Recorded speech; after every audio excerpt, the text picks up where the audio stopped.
Hey y'all, it's Pepper, and I feel like the obligatory and expected way for me to begin this video is by doing a little clever thing and then saying, and this is the story of the time I met Taylor Swift.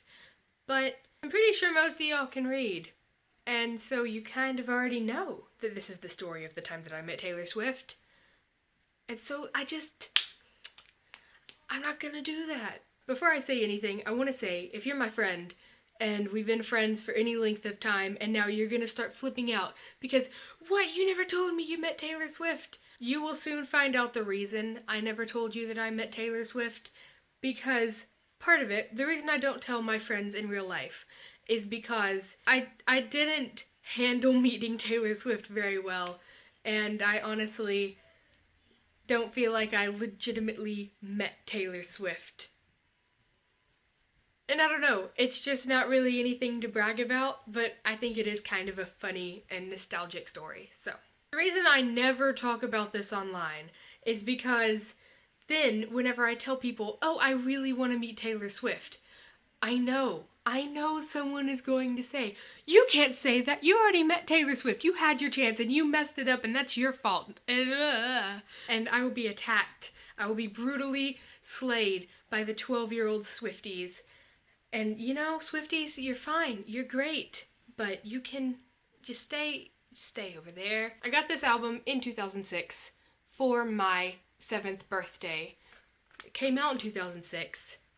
Be jealous, 12-year-old Swifties. If you just started listening to Taylor Swift and you want to be in love with her, then that's fine too. But the story of me meeting Taylor Swift doesn't take place when albums were coming around. So June 13th, 2010 was the day I was going to meet Taylor Swift. I went to meet her with my best friend at the time, who won't acknowledge my existence anymore. We were really good friends at the time, that's all that matters. Morning arrived and I woke up and I brushed my hair. That was pretty much all I did. I was 10. You don't need makeup when you're gonna go meet Taylor Swift. All you need is the 13 on your hand, drawn in a really juvenile, colorful way, because I don't know if any of you remember, but 13 was Taylor Swift's thing. It was really important that you always had a 13 on your hand when you were listening to Taylor Swift. Which is why the meet and greet was on June the 13th. Are you seeing what I'm seeing? I get in this car with my equally awkward and pudgy and pale best friend when I was 10 years old, and we leave my house really early in the morning to drive to this convention center because we don't know what we're going to have to do to meet Taylor, and we don't know what's going on, but we're gonna meet Taylor Swift. I feel like I should mention that it was in this van that I had Monster energy drink for the first time when I was 10, before I met Taylor Swift. I feel like this could be part of the reason that this didn't go well. Anyway, so we get to the convention center and it is utter pandemonium. There are screaming teenagers. There was this one pack of like guys in their early 20s who at the time were like 11 years older than me, and they were just screaming. They weren't even trying to accomplish anything. All of these guys were just wearing Taylor Swift shirts and just in this conglomeration running around the auditorium. It was exhilarating. I've never felt more alive. So they had mercy on us because we were so small and told us that there were crew members with fanny packs and black t-shirts walking around, and if they were impressed with your devotion to the mighty Taylor Swift, then they would show you what you needed to do to go and see her. Because at the time, nobody even knew if Taylor Swift was in the building. And it turns out she was in like a basement auditorium, but you couldn't know that unless you were deemed worthy. For 6 hours, we tried to arouse attention for ourselves.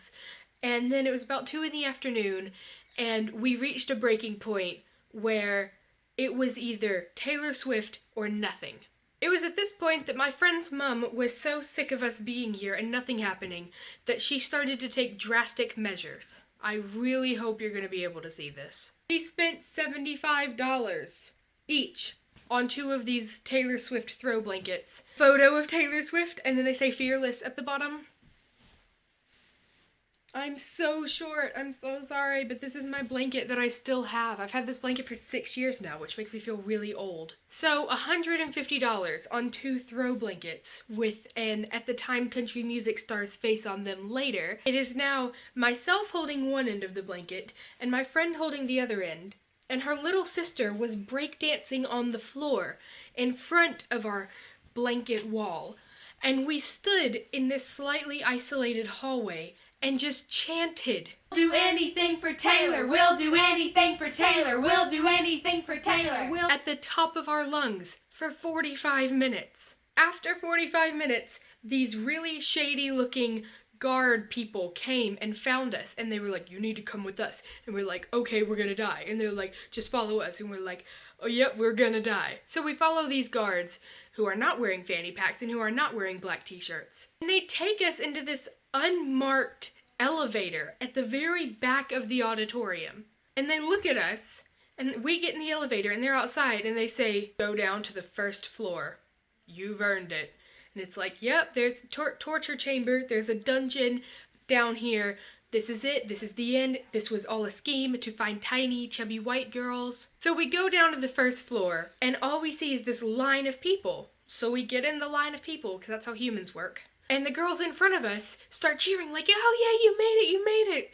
And, you know, we say, "Okay, what's going on? Is this some kind of, like, secondary thing?" And they're like, "This is the line to meet Taylor Swift." So we lose it. We lose our minds. Holy poop, we made it. We have ascended. We are now untouchable. So we're in this line for another 2 hours. And then we get in this seating area. So we sit in our seats for 3 hours. And then we get in another line, and we're in line for another hour. I have now been in this auditorium all day, but I don't even notice. I have no memories of feeling tired in any of this because the exhilaration of, I could see Taylor Swift, like right there. I could see her at the time, curly hair, and she was just there. She's hard to miss. She's very tall. So it has been a very long time, and I finally get to the point where I can see the entirety of Taylor Swift. And my tiny 10-year-old self doesn't know what to do. At the time, I was very easily starstruck, and I would like to think that now that's not really the case anymore, because while I really admire some people that are either online or they are celebrities, and it would be really great to meet them, I would hope, honestly, and I don't think this is too far of a stretch, that I could have an intelligent conversation with no problem, because the only difference between them and me is that people actually care about what they're releasing into the world. So it's really not that big of a deal at all. I mean that in the fact that they could literally buy me.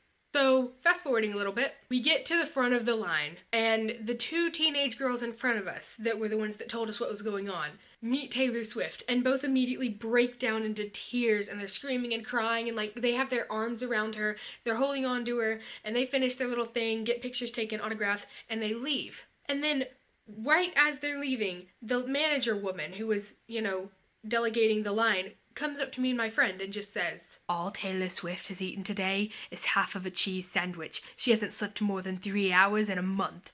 Please be calm, quiet, and contained, or else she will punch you in the throat." My 10-year-old memory probably isn't serving me very well, but that's what it felt like. So it's the moment I've been waiting for months, for my whole life. It felt like I was waiting for this moment to meet Taylor Swift. Her songs had taught me so much about love, because I was 10 and I knew about that stuff. So I go and I walk up to Taylor Swift and I look her in the eyes and I say nothing.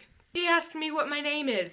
My friend had to answer for me. My friend's chatting it up with Taylor Swift. They're having a grand old time, and I just stand there like this. But she was a good 3 feet taller than me, so I just...